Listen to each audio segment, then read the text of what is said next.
So yun guys. Napunta dali guys. Panel mo guys. Oh. Tubang napunta na sa control guys.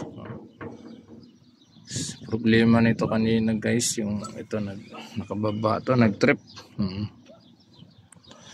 Si inverter yung trolley niya. Nag-trip. So na-check natin. Motor okay naman. Testira natin yung motor. Okay naman yung winding niya. Ang problema yung diode. So doon sa motor ang diode niya. Yan. Ang trolley. Doon kasama doon sa box. So, check natin sira na. So pinalitan natin. Ayun, gumana na. Lakas ng putok pag sabli mo, hindi pa napalitan ng diode. Lakas ng baba ng MCB. Ampere C10 2 M1. Naman natin dito sa diagram. Yung diagram nya. Marunong pa ba tayong tumingin ito? Yan, 2XP 1. Yan yung yun guys. Napunta dire sa taas guys. Trolley ang problema guys. So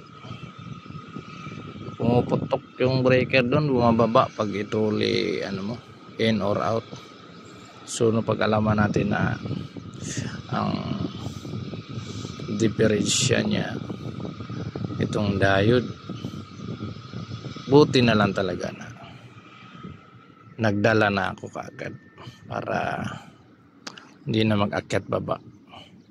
So yun, shorted na itong isa. Pagdala tayo, pinalitan natin. Yun, okay na siya, gumagana na. Size pala to guys, 55 TL.